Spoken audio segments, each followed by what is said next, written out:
এই দুনিয়ার ভিতরে এমন আলেম আছে যার মধ্যে নাসিখ মানসুখের জ্ঞান আছে, যার মধ্যে আসবাবুন নুজুল কোরআনের সবগুলো সূরা আর শানে নুজুলের জ্ঞান আছে। কিন্তু প্রিয় ভাইরা, ইলমে লাদুনি 15 নাম্বার ইলম, এই ইলম এবং আমলের সমন্বয় সব আলেমের মধ্যে খুঁজে পাওয়া যায় না। আমি বিশাল বড় হুজুর, আমি ওয়াজ করছি মঞ্চে, মানুষকে বলছি একটা বিষয়ের বিরুদ্ধে বলছি, কিন্তু ওই গুনাহ আমি হুজুরের ভিতরে আছে, এরকম হুজুর দুনিয়াতে আছে না নাই? তাহলে আমি বললাম একটা, করলাম আর একটা, পর্দার পক্ষে ওয়াজ করলাম, কিন্তু আমার পরিবারের লোকেদেরকে বেপরদা বানায় ছেড়ে দিলাম। আমি হুজুর, আমি যদি সুদের বিরুদ্ধে ওয়াজ করি, কিন্তু আমি নিজেই যদি এই গুনার মধ্যে ঢুকে যাই, তাহলে ইলমে লাদুনি হাসিল হবে না। মুখ দিয়ে যা বলবো, আপনার অন্তরের মধ্যে আমার কথাটা তাসির করা লাগবে, আপনার অন্তরের মধ্যে আমার কথাটা ঢুকে যাওয়া লাগবে। যদি ঢুকে যায়, আমল করতে ইচ্ছা করে, বুঝবেন আমি যা বলছি আমল করেই বলছি। আর আমার কথায় যদি গুরুত্বই না আসে, বুঝবেন আমার মধ্যে আমল নাই। জোরে বলেন কথা ঠিক কিনা? আজকে হাজারো ওয়াজ মাহফিল হয়, হাজারো তাফসির মাহফিল হয়, কিন্তু প্রিয় ভাইরা, এত হাজার হাজার লাখ লাখ ওয়াজ মাহফিল, তাফসির মাহফিল সব আছে, এত হয়, কিন্তু সমাজের মানুষের পরিবর্তন নাই। কেন? দুইটা কারণ। এক নম্বরে সমাজের মধ্যেই কোরআনের বিধান নাই, আর দুই নম্বর আমি বক্তা কি বলছি আমার নিজের মধ্যেই পরিপূর্ণ আমল নাই। কথা বলেন ঠিক কিনা? আমি যখন আমল করে কথা বলবো, আমার কথা শুনে আপনার হৃদয়ের মধ্যে তাসির হবে, আপনার হৃদয়ের গহীনে আমার কথা পৌঁছায় আপনার নিজেকে কোরআন এবং হাদিসের আলোয় আলোকিত হয়ে জান্নাতি মানুষ হতে ইচ্ছা করবে। কথা বলেন ঠিক কিনা? কোরআন মাজিদের তাফসির করতে গেলে আল্লামা জালালউদ্দিন সৈয়দী রহমাতুল্লাহ আলাইহি বলেছেন 15টা ইলম লাগে। ইলমুল লুগাতিল আরাবিয়া, ইলমুন নাহু, ইলমুস সরফ, ইলমুল ইস্তিকাক, ইলমুল মাআনি, ইলমুল বায়ান, ইলমুল বাদি, ইলমুল আসবাবুন নুজুল, ইলমুল উসুলুদ্দিন, উসুলুল ফিকা, ইলমে ফিকা, ইলমুল হাদিস, ইলমুল নাসিখ ওয়া মানসুখ, ইলমে লাদুনি। এরকম 15টি ইলম লাগে তাফসির করার জন্য। এমনি আমি ওয়াইজ হতে পারি, এমনি বক্তা হতে পারি, কিন্তু তাফসির করার জন্য মিনিমাম কয়টি গুণ লাগবে? 15টা ইলম লাগবে। এই 15টা ইলম ব্যতীত আমি যদি মুফাসসির হই, তাফসির করতে যাই, তাহলে তাফসিরের হক আদায় হবে না, আর গুনাহ হবে। প্রিয় ভাইরা, তাহলে যে সূরা থেকে আজকে আমরা কথা শুনবো, এই সূরাটি তাফসির আলোকে আমরা আলোচনা করার চেষ্টা করব ইনশাআল্লাহ।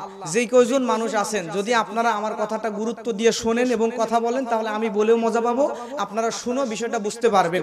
সবাই একযোগে বলবেন আজকের সূরাটি নাম কি? সূরা ফাতিহা, কোরআন মাজিদের 1 নাম্বার সূরা।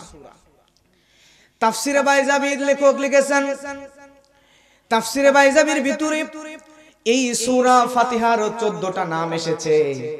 এই সূরা ফাতিহার প্রথম নাম হলো সূরা ফাতিহা। এরপরে এই সূরার নাম হলো উম্মুল কোরআন, সূরাতুল কানজ, সূরাতুত তাফসির, সূরা সাবা মাসানি, সূরাতুল ফাতা, সূরাতুশ শিফা, সূরাতুদ দুআ। জোরে বলেন সুবহানাল্লাহ। এরকম প্রায় 14টি নাম এসেছে তাফসিরে বাইজাবির ভিতরে। এই সূরাতুল ফাতিহাকে কোরআনের মা কেন বলা হয়? কারণ হচ্ছে এই সূরাতুল ফাতিহা সম্পর্কে আল্লাহর হাবিব সাল্লাল্লাহু আলাইহি ওয়াসাল্লাম কি বলেছেন?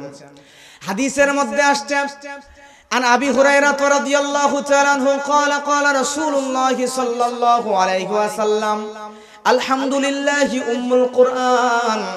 আল্লাহর নবী বলেছেন, আবু হুরায়রা বর্ণনা করেছেন, আল্লাহর হাবিব সাল্লাল্লাহু আলাইহি ওয়াসাল্লাম বলেছেন, এই সূরা ফাতিহা আলহামদুলিল্লাহ সূরাটি কোরআন মাজিদের মা। জোরে বলেন সুবহানাল্লাহ। কোরআনের মা কেন বলা হলো? প্রিয় ভাইয়েরা আমার, কারণ হলো রাস্তা দিয়ে হাঁটতেছিলাম, একজন মুরব্বী বৃদ্ধা মহিলা দাঁড়ানো, এই মহিলার পাশে দুজন যুবতী নারী, তাদের কোলের মধ্যে দুইজন বাচ্চাকে কোনো কারণে নিয়ে দাঁড়ায় আছে। মুরব্বীকে জিজ্ঞাসা করা হলো, এই বাচ্চাগুলোকে কেন নিয়ে দাঁড়িয়ে আছেন এই রোদ্রের মধ্যে কষ্ট করে? আর কে হয় আপনার জিজ্ঞাসা করলে পরিচিত মনে হওয়ার কারণে জিজ্ঞাসা করার পরে ওই মুরব্বী মহিলা বলতেছে, এই দুইজন যুবতী নারী, এই দুইজন মহিলা হলো আমার কন্যা, আর তাদের কোলে দুইজন বাচ্চা আমার মেয়ের সন্তান। লক্ষ্য করেন, বোঝানোর জন্য বলছি। তার মানে হলো কোলের মধ্যে যেই দুইজন বাচ্চা, এই দুইজন বাচ্চা হলো ওই দুইজন যুবতীর সন্তান, আর ওই দুইজন যুবতী নারী হলো ওই বৃদ্ধার সন্তান। আপনি যদি ক্যালকুলেশন করেন দেখবেন ওই দুইটা বাচ্চা এবং মহিলা পর্যায়ক্রমে সবগুলো ওই একজন বৃদ্ধা মহিলার পেট থেকে আসছে। সুবহানাল্লাহ। আল্লাহ রাব্বুল আলামিন কেন এটাকে এত দামি সূরা বানিয়েছেন, আর এই সূরাতুল ফাতিহাকে কেন মুফাসসিরগণ আর আল্লাহর হাবিব কেন উম্মুল কোরআন বললেন? কারণ হলো কোরআন মাজিদের মধ্যে 114টা সূরা আছে। এই 114টা সূরার মধ্যে সূরা ফাতিহার পরে সূরা আল বাকারা, আল ইমরান সহ সূরাতুন নিসা সহ যতগুলো সূরা আছে, সূরা নাস পর্যন্ত যত সূরা আছে, এই সব সূরাগুলোকে আল্লাহ রাব্বুল আলামিন সূরা ফাতিহার পেট থেকেই বের করে নিয়েছেন। জোরে বলেন সুবহানাল্লাহ। এজন্যই সূরা ফাতিহাকে আল্লাহ রাব্বুল আলামিনের হাবিব উম্মুল কোরআন, কোরআনের মা বলেছেন। এরপরে নবী বলেন ওয়া উম্মুল কিতাবি ওয়াস সাবউল মাসানি। আল্লাহর হাবিব বলেছেন এই সূরাটা হলো সাবআ মাসানি। আরেকটা হাদিসের মধ্যে আসছে, এই হাদিসটা বর্ণনা করছেন হযরত আবু হুরায়রা রাদিয়াল্লাহু তাআলা আনহু।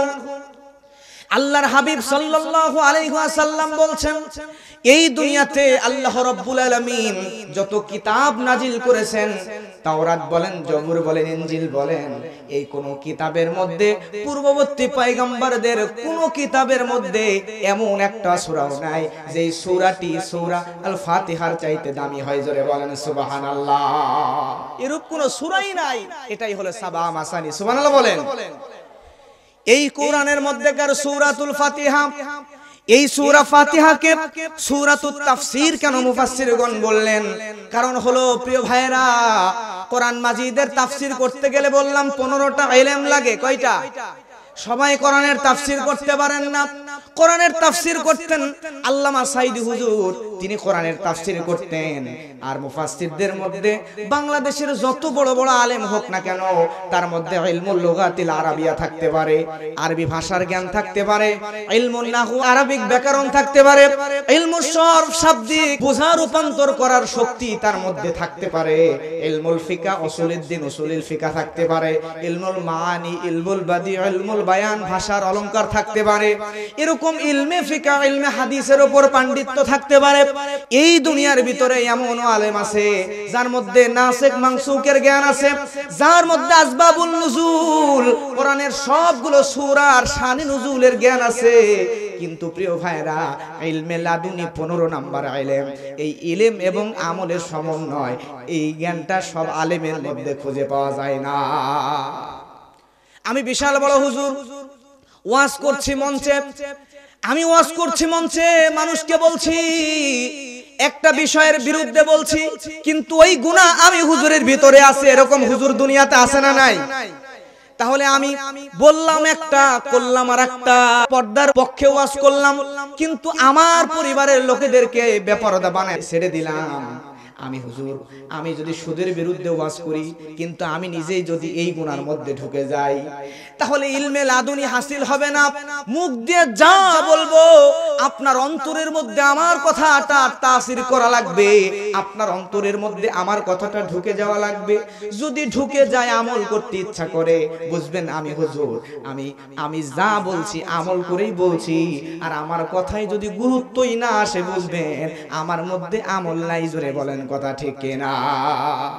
আজকে হাজারো ওয়াজ মাহফিল হয়, হাজারো তাফসির মাহফিল হয়, কিন্তু প্রিয় ভাইরা, এত হাজার হাজার লাখ লাখ ওয়াজ মাহফিল, তাফসির মাহফিল সব আছে, এত হয়, কিন্তু সমাজের মানুষের পরিবর্তন নাই। কেন?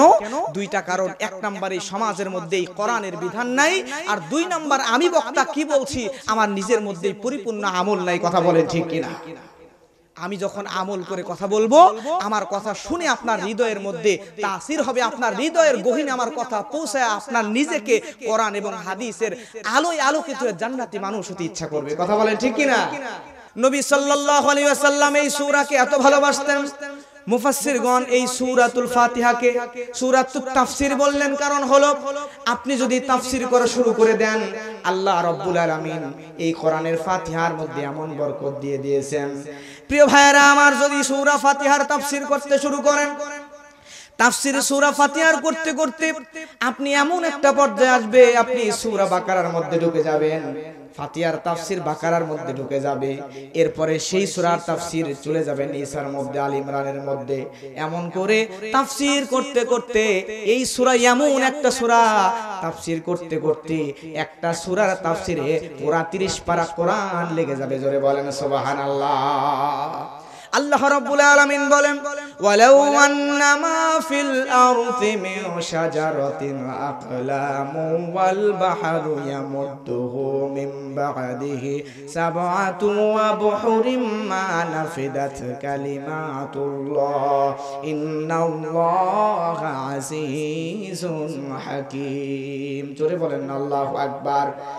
আল্লাহ রাব্বুল আলামিন কোরআনের মধ্যে বলেন, এই কোরআনের ব্যাখ্যা যদি লিখতে যান, তাফসীর যদি করতে যান, ব্যাখ্যা লিখতে গিয়া तमाम পৃথিবীর সমস্ত সমুদ্রগুলোকে যদি কালি বানানো হয়, আর तमाम পৃথিবীর সমস্ত বৃক্ষগুলোকে যদি কলম বানায় ফেলেন, আর এই কোরআনের ব্যাখ্যা তাফসীর যদি লেখা শুরু করে দেন, প্রিয় ভাইয়েরা আমার, আল্লাহ বলেন এই কোরআনের ব্যাখ্যা লিখতে গিয়া तमाम পৃথিবীর সমস্ত কলম নামক বৃক্ষগুলোর আগা ক্ষয় হয়ে যাবে, तमाम পৃথিবীর সমস্ত পুকুর, খাল, বিল, নদী, সমুদ্রের পানি নামক কালিগুলোও ফুরিয়ে যাবে, তারপর আল্লাহর কোরআনের তাফসীর লিখে লিখে শেষ করতে পারবেন না। জোরে বলেন সুবহানাল্লাহ।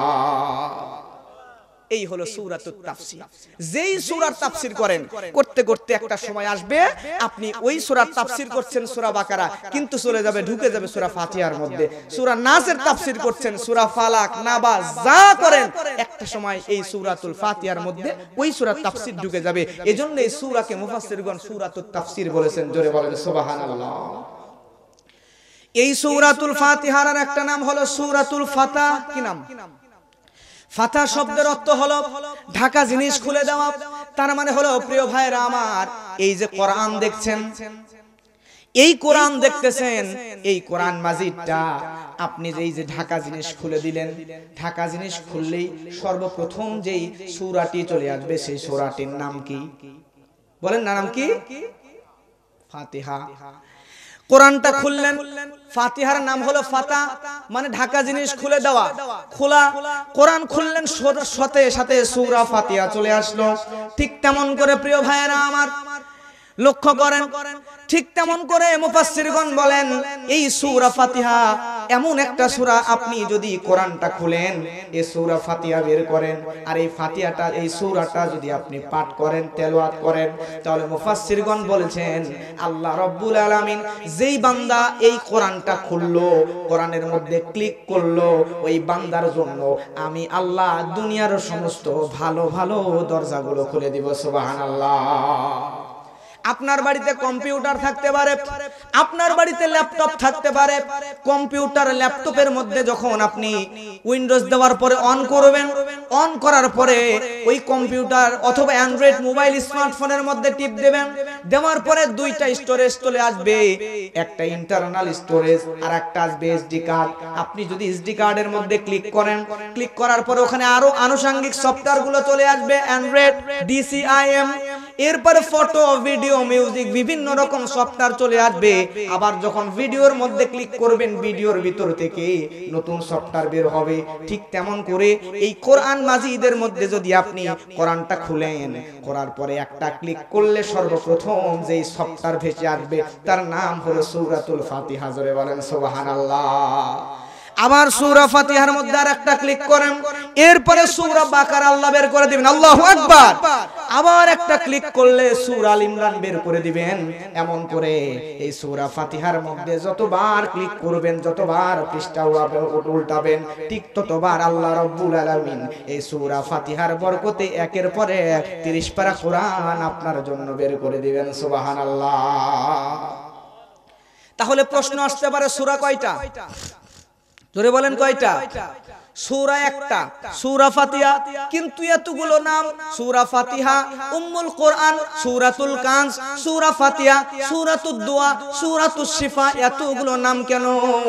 কারণ হলো, প্রিয় ভাইরা আমার, লক্ষ্য করেন, বলেন তো এইটার নাম কি? চুল। দেখেন, একই জিনিস বিভিন্ন জায়গায় গেলে বিভিন্ন নাম হয়ে যায়। আমি যখন ভারতে গেলাম, ভারতে যাওয়ার পরে ওই দেশে একটা নদী দেখলাম, নদীর নাম হলো গঙ্গা। এই গঙ্গা নদীর মধ্যে ভারতের মহিলারা গোসল করে, করার পরে নিজেকে পবিত্র মনে করে। এই গঙ্গা নদী ভারতের বর্ডার পার করে যখন বাংলাদেশের মধ্যে ঢুকে গেল, একই নদী বাংলাদেশে আসার পরে নদীর নাম হয়ে গেল পদ্মা। পদ্মা নদী যাইতে যাইতে আবার দুই ভাগ হয়ে গেল, একটা যমুনা আর একটা মেঘনা। যমুনা নদী আবার আসলো, আস্তে আস্তে সিরাজগঞ্জের উপর দিয়ে চলে গেছে। যমুনা নদী আবার ভাগ হয়ে গেল, যাবার পরে যমুনা নদীর দুইটা শাখা হইয়া একটা নদীর নাম হয়ে গেল আত্রাই। এই আত্রাই নদী আস্তে আস্তে ওই যে যুদ্ধবাজার ত্রিমোহনীর ঘাটে যায় দেখেন, ওই জায়গায় আবার দুইটা শাখা হয়ে গেছে, দুইটা ভাগ হয়ে গেছে।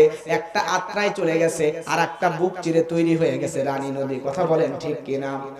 জিনিস কিন্তু একটাই, একই জিনিস, বিভিন্ন জায়গায় বিভিন্ন রকম নাম। ঠিক তেমন করে আল্লাহর এই কোরআনের সূরা ফাতিহা, আমার দিকে লক্ষ্য করেন, সবাই বলেন এইটার নাম কি? এইটার নাম চুল।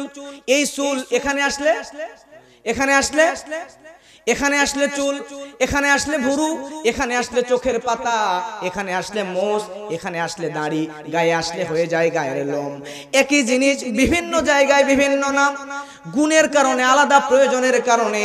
ঠিক তেমন করে সূরা ফাতিহা একই জিনিস, কিন্তু বিভিন্ন গুণের কারণে মুফাসসিরগণ সূরা ফাতিহার বিভিন্ন নাম দিয়া আমাদের সামনে আল্লাহর হাবিব নিয়ে এসেছেন। জোরে বলেন সুবহানাল্লাহ।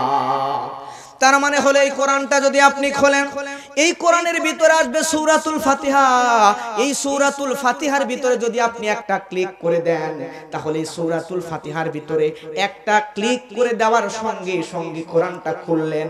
আর কোরআন খোলার কারণে মুফাসসিরগণ বলেন আল্লাহ রাব্বুল আলামিন আপনার জন্য দুনিয়ার সব দরজা তো খুলবেনই, জান্নাতের 8টা দরজা আপনার জন্য খুলে আপনাকে ভিতরে ঢোকানোর ব্যবস্থা করে দিবেন। সুবহানাল্লাহ। প্রিয় ভাইরা আমার লক্ষ্য করেন, এই সূরাটার আরেকটা নাম হলো সূরাতুশ শিফা। কি নাম? সূরাতুশ শিফা। শিফা অর্থ কি? কি বলেন? রোগ মুক্তি। শিফা শব্দের অর্থ হলো, বোঝানোর জন্য ভালো করে বুঝবেন, শিফা শব্দের অর্থ হলো রোগ মুক্তি। তার মানে এই সূরা ফাতিহার নাম সূরাতুশ শিফা। তার মানে হলো সূরাতুশ শিফা, সূরা ফাতিহা দিয়া মানুষের রোগ মুক্তিও করা যায়। জোরে বলেন সুবহানাল্লাহ। কেমনে প্রিয় ভাইরা আমার? সহিহুল বুখারী 5007 নম্বর হাদিস, আল্লাহর হাবিব সাল্লাল্লাহু আলাইহি ওয়াসাল্লামের সাহাবী আবু সাঈদ খুদরি রাদিয়াল্লাহু তাআলা আনহু তিনি হাদিসটা বর্ণনা করছেন। একটা এলাকায় নবীজির কয়েকজন সাহাবী বসা, এমন সময় একজন জৈনক মহিলা আসলেন। আসার পরে নবীজির সাহাবীদের মধ্যে এসে বলছেন, আপনাদের মধ্যে কেউ কি ঝাড়ফুঁক জানেন নাকি? কি জানেন? ঝাড়ফুঁক জানেন নাকি? সঙ্গে সঙ্গে ওই নবীর সাহাবীগুলোর মধ্যে একজন বললেন, আমি ঝাড়ফুঁক পারি। সঙ্গে সঙ্গে মহিলার সাথে ওই জায়গায় চলে গেলেন। যাওয়ার পরে দেখলেন বিষাক্ত সাপ অথবা বিচ্ছু, এরকম ভয়ানক বিষাক্ত প্রাণী কামড় দিয়েছে। সর্দারকে কামড় দিয়া ওই এলাকার ওই মানুষটাকে জমিনের মধ্যে শোয়া দেওয়া হয়েছে। মৃতপ্রায় অবস্থা, প্রায় মৃত্যু কাছায় চলে আসছে, শরীরটা নীল হয়ে গিয়েছে। এমন সময়ে এই মহিলা যখন ডেকে নিয়ে গেল, নবীজির সাহাবী কি যেন বিড়বিড় বিড়বিড় করে তেলাওয়াত করলেন, পড়লেন। পড়ার পরে ওই লোকটার শরীরে একবার ফু দিয়া দিলেন। ফু দেওয়ার সঙ্গে সঙ্গে ওই লোকটার বিষ সঙ্গে সঙ্গে পানি হওয়া শুরু করলো। সুবহানাল্লাহ। আবার ফু দিয়ে দিল, নীল শরীর স্বাভাবিক হয়ে গেল। আবার ফু দিয়ে দেওয়ার পরে ওই লোকটা নড়ে চড়ে বসলো। আবার ফু দেওয়ার পরে একদম সুস্থ হয়ে গেল। জোরে বলেন সুবহানাল্লাহ। প্রিয় ভাইয়েরা আমার, ওই মহিলার সঙ্গে সঙ্গে ওই লোকগুলোর মধ্যে যে এলাকার সর্দার রে সাপে বিচ্ছুতে কামড়াইছে, ওই এলাকার মানুষরা মিলা বিশাল ছাগল বকরি অনেকগুলো একসঙ্গে নিয়ে ওই সাহাবীকে হাদিয়া দিয়ে দিল। চিন্তা করলে এতগুলো হাদিয়া, কিন্তু আমি যে ঝাড়ফুঁকটা করলাম নবীজির কাছ থেকে তো অনুমতি নেই নাই। আল্লাহর হাবিব কি মনে করে? নবীজির কাছে যা জিজ্ঞাসা করি। আল্লাহর হাবিবের কাছে গেলেন। যাওয়ার পর আল্লাহর হাবিব সাল্লাল্লাহু আলাইহি ওয়াসাল্লামকে জিজ্ঞাসা করেন, ইয়া রাসূলুল্লাহ, ইয়া হাবিবাল্লাহ, আমি এই কাজ করেছি।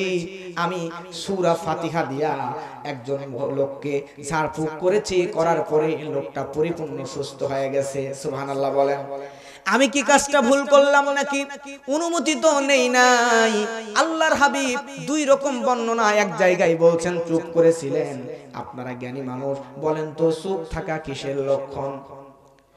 চুপ থাকা সম্মতির লক্ষণ। তার মানে আল্লাহর হাবিব সাল্লাল্লাহু আলাইহি ওয়াসাল্লাম সম্মতি দিলেন। প্রিয় ভাইয়েরা আমার, এই রোগ মুক্তির সূরা সূরাতুশ শিফা, সূরা ফাতিহা, আপনি যখন হুজুরের কাছে যাবেন, যাবার পরে হুজুরে বলেন হুজুর পানি পড়া দেন। হুজুর পানির গ্লাসটা নেয়, নেওয়ার পরে বিড়বিড় বিড়বিড় বিড়বিড় করে কি যেন তেলাওয়াত করে ফু দিয়া দেয়। আপনি মনে করে নিয়েছেন মনে হয় হুজুর কোরআনের কোন জায়গা থেকে না জানি ফু দিয়া আমাদেরকে দিল, ঠিক না? কিন্তু কিছুই নয় রে ভাই, কিছুই নয়। সূরাতুশ শিফা হলো সূরা ফাতিহা। হুজুর সূরা ফাতিহা তেলাওয়াত করে ফু দিয়ে দিয়েছেন। বিশ্বাস করেন সাহাবীদের মতো ঈমান আমাদের নাই। সাহাবীদের মতো ঈমান নিয়া যদি আপনি মূর্খ মানুষ, আপনি জ্ঞানী নন, শিক্ষিত নন, আপনি ইমাম সাহেবের কাছে যাওয়া লাগবে না, পীরের কাছে যাওয়া লাগবে না, কোনো বাবার কাছে যাওয়া লাগবে না। আপনার যে কোনো সমস্যা, মাথা ব্যথা থেকে শুরু করে নিয়া ক্যান্সার পর্যন্ত মারাত্মক ব্যাধির কারণেও যদি সূরা ফাতিহার মধ্যে আপনি সূরা ফাতিহা তেলাওয়াত করে পানির মধ্যে ফু দিয়া শেফার নিয়তে খেয়ে নেন, বিশ্বাস করেন সাহাবীদের মতো ঈমান হলে আজকেও আল্লাহ আপনার মাথা ব্যথা থেকে শুরু করে নিয়া ক্যান্সার পর্যন্ত সমস্ত রোগ ভালো করে দিতে পারেন। এই জন্য এই সূরার নাম সূরাতুশ শিফা। সুবহানাল্লাহ। কথা কি বুঝতে কষ্ট হয়? প্রিয় ভাইরা আমার, লক্ষ্য করেন এই সূরার আরেকটি নাম হলো সূরাতুদ দুআ। সূরাতুদ দুআ, দুআ অর্থ হচ্ছে চাওয়া।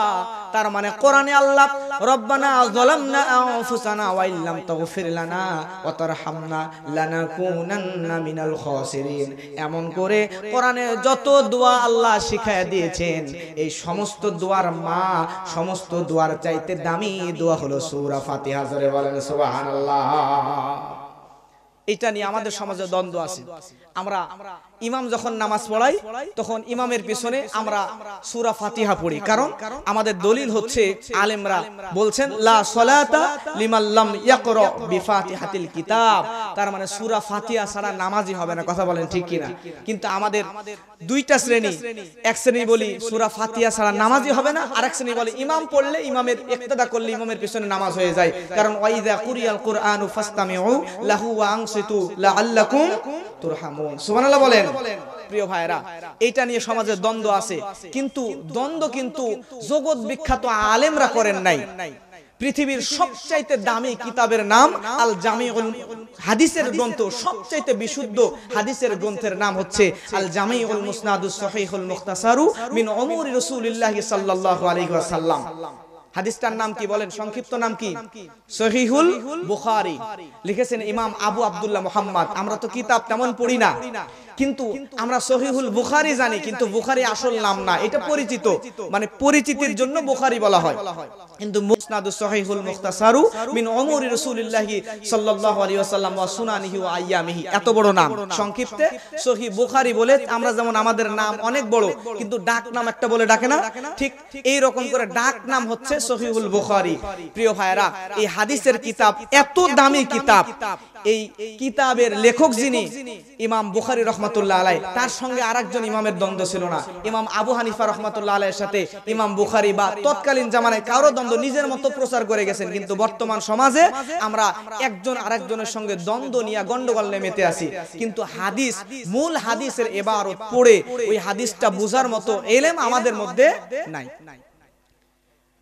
হাতে গোনা হয়তো বা 1000 2000-এ হয়তো 5-10 জন 20 জন হতে পারে, কিন্তু মূল ইবারত পড়ে যারা এই মাসালা ইস্তেমবাত করেছে, যারা মূল ইবারত পড়ার পরে যে আলেমরা এই কোরআন হাদিস আমাদের সামনে নিয়ে আসছেন, যে তাবেঈগণ আমাদের সামনে, তাদের মধ্যে ঝামেলা ছিল না।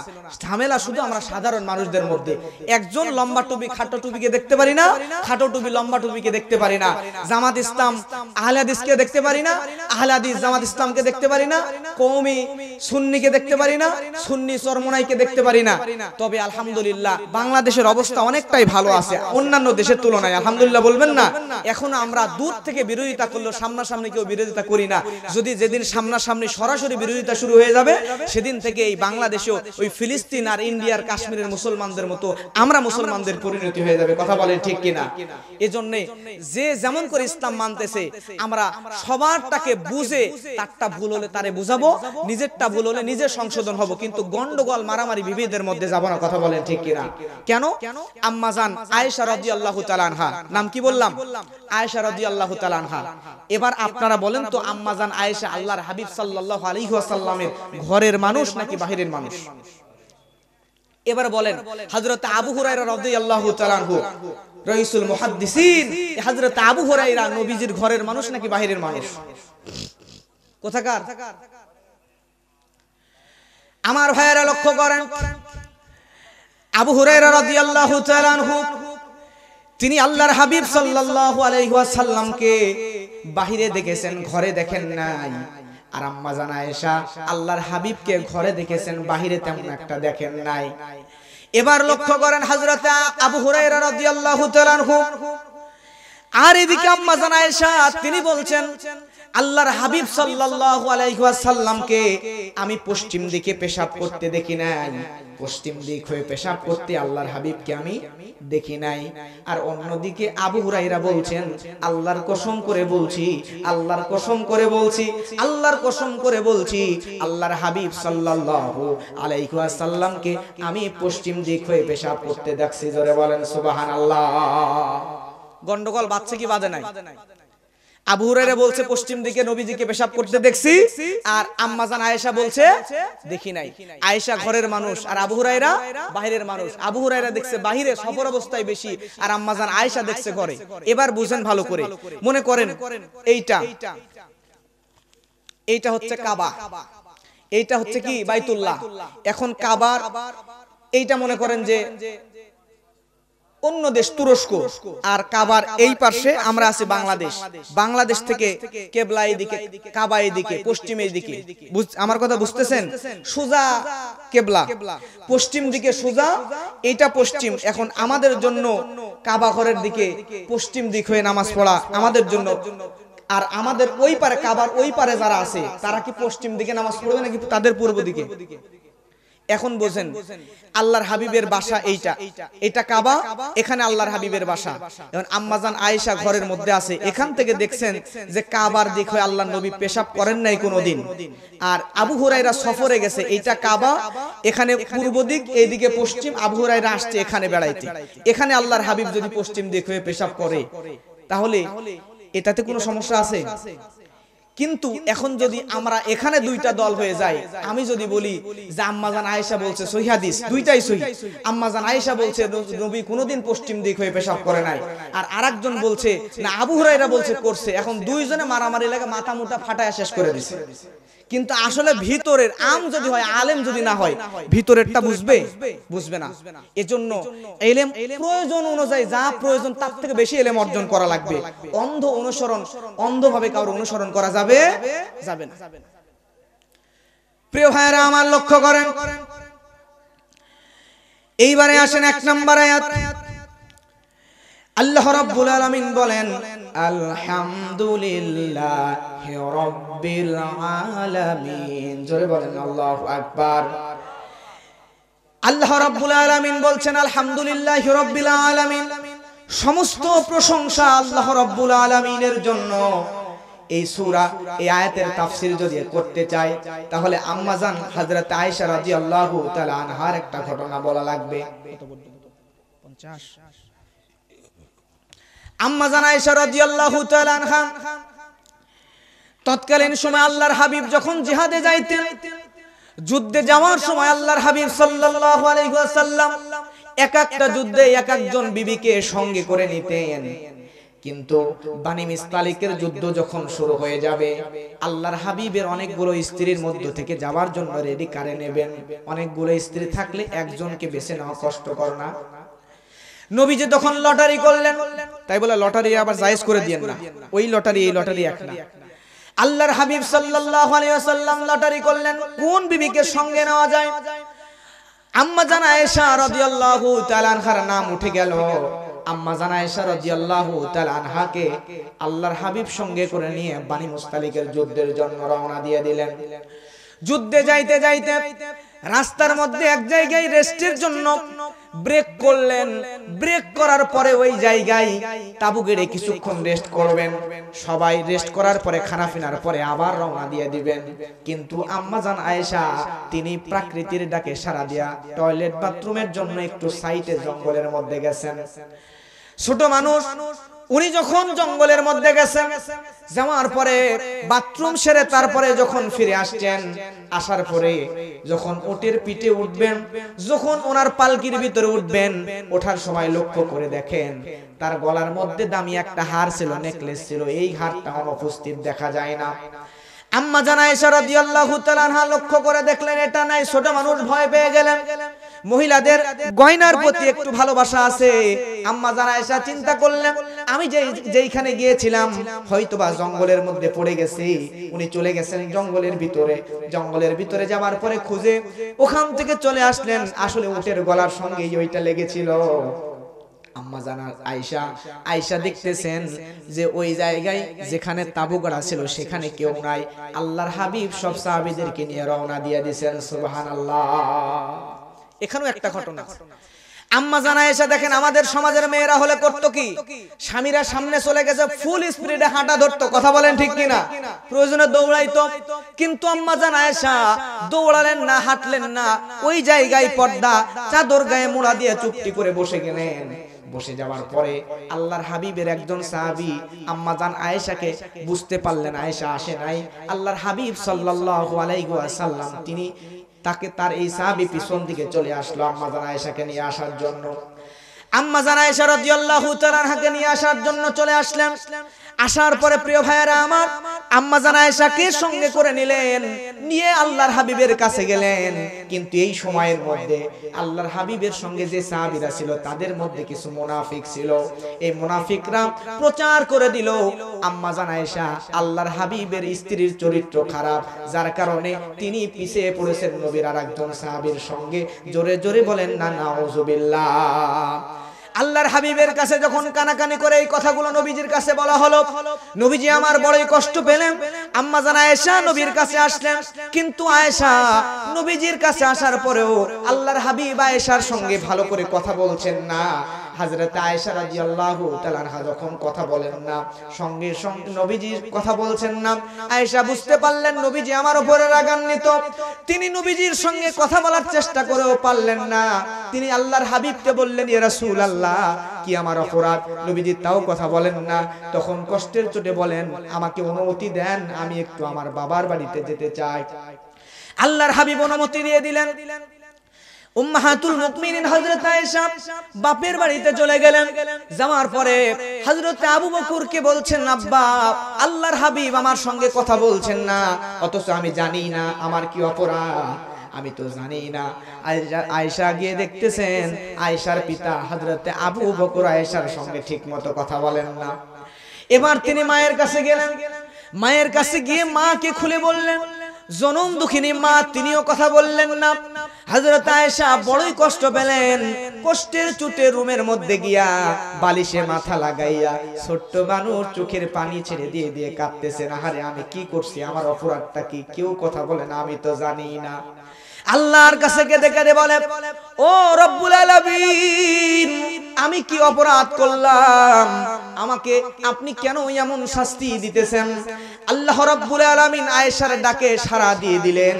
ও দুনিয়ার মানুষ, আপনি যখন হতাশায় পড়বেন, ডিপ্রেশনে পড়ে যাবেন, তখন দুনিয়ার কাউকে না ডাকেন। দুনিয়ার কেউ যদি আপনার ডাকে সাড়া না দেয়, আল্লাহকে ডাকবেন, আমার রব্বুল আলামিন আপনার ডাকে সাড়া দিয়ে দিবেন। সুবহানাল্লাহ। প্রিয় ভাইয়েরা আমার, হযরত আয়েশা আল্লাহকে ডাকলেন। এদিকে মসজিদে নববীর ভিতরে নবীজি বসা, নবীজির সামনে সাহাবীরাও বসা। নবীজি কথা বলতে বলতে সাহাবীরা লক্ষ্য করে দেখেন হঠাৎ করে নবীজির এই দাড়ি মোবারক দিয়া, চোয়াল মোবারক দিয়া টপ টপ করে ঘাম পড়তেছে, অথচ শীতের সময় ঘামার কথা না। নবীজির এই জিভ দিয়া টপ টপ টপ টপ করে ঘাম পড়তেছে, নবীজির চেহারা লাল টকটকে হয়ে গিয়েছে। সাহাবীরা চিন্তা করে, আল্লাহর হাবিব কেন এরকম শীতের সময় ঘামতেছে? শরীর দিয়ে ঘাম পড়ে, চেহারা লাল টকটকে হয়ে গিয়েছে। কারণটা কি? সঙ্গে সঙ্গে আল্লাহর হাবিব সাল্লাল্লাহু আলাইহি ওয়াসাল্লাম সাহাবীদেরকে বলছে, সাহাবীরা যাও যাও যাও, আমার আয়েশারে নিয়ে আসো। আমার আয়েশার দোষ নাই। আমার আয়েশার পক্ষে আল্লাহ রাব্বুল আলামিন কোরআন মাজিদের মধ্যে সূরা নাজিল করে দিয়েছেন, আয়াত নাজিল করছেন। সুবহানাল্লাহ। আল্লাহ রাব্বুল আলামিন বলেন সূরা নূরের 12 নম্বর আয়াতে আল্লাহ বলেন, লাউলা ইয সামি'তুমুহু যান্নাল মুমিনুনা ওয়াল মুমিনাত বিআনফুসিহিম খায়রান ওয়া ক্বালু হাযা ইফকুম মুবিন। আল্লাহু আকবার। প্রিয় ভাইরা আমার, লক্ষ্য করেন আল্লাহ রাব্বুল আলামিন এই আয়াত দিয়ে জানিয়ে দেয়, তোমরা যখন এ কথা শুনলা, মানে আয়েশার বিরুদ্ধে মুনাফিকরা যখন অপবাদ দিয়ে দিল, তখন তোমরা কেন বলতে পারলা না এটা নির্জল অপবাদ? কেন ইমানদারেরা এই ধারণা করো নাই? এটা তোমরা তার প্রতি উত্তম ধারণা কেন করো নাই? তার মানে প্রিয় ভাইয়েরা আমার, আয়েশার পক্ষে আল্লাহ কোরআনে আয়াত নাজিল করে দিলেন। আয়াত নাজিল করে দেওয়ার সঙ্গে সঙ্গে উম্মাহাতুল মুমিনিন আয়েশার কাছে এবার সবাই চলে আসলো। আয়েশার মা আসলো, বাবা আসলো, হযরত আবু বকর আসলো। আসার পরে বলে, মা তুমি যাও যাও, আল্লাহর হাবিবের হাতটা ধরো, নবীজির কাছে যাও। আম্মা জান আয়েশা বলছে, আব্বা আজকে আমি আমার বাবার প্রশংসা করব না, আমার মায়ের প্রশংসা করব না, আজকের দিনের জন্য আল্লাহর হাবিবের হাতটা ধরেও চলে যাব না। যে আল্লাহ রাব্বুল আলামিন আমি আয়েশাকে আজকে অপবাদ মুক্ত করার জন্য কোরআনের মধ্যে আয়াত নাজিল করে দিলেন, আজকে আমি আয়েশা ওই আল্লাহ রাব্বুল আলামিনের শুকরিয়া আদায় করব সারাদিন। জোরে বলেন না আলহামদুলিল্লাহ। আল্লাহ রাব্বুল আলামিনের এই বান্দি বললেন, আলহামদুলিল্লাহি রাব্বিল আলামিন। জোরে বলেন না সুবহানাল্লাহ। প্রিয় ভাইরা আমার, অনেক দূরে যেতে হবে আর সময়টাও নাই। আমার মোটামুটি 1-1.5 ঘন্টা সময় লাগবে এরপরের মাহফিলে যাইতে। অতএব আমার পরে বিজ্ঞ আলোচক যারা আছেন ওনারা আলোচনা করবেন। আমি যে সূরাটি পড়ছি, তেলাওয়াত করছি, এ নিয়ে আমি যতখানি কোরআন হাদিস মুতালা করছি, যতখানি স্টাডি করছি, আমার মনে হয় আমি যদি একটানা 7 দিনও এই একটা বিষয়ের উপর, একটা সূরার উপর আলোচনা করি, তারপরে মনে হয় শেষ করতে পারবো না। আলহামদুলিল্লাহ, এই কোরআনটা এত বেশি তাফসীর এর মানে পরিধি যে এত বেশি, আমি আপনাদেরকে বলে বুঝাইতে পারবো না। একটা সূরায় 7 দিন বলেও শেষ করা যাবে না।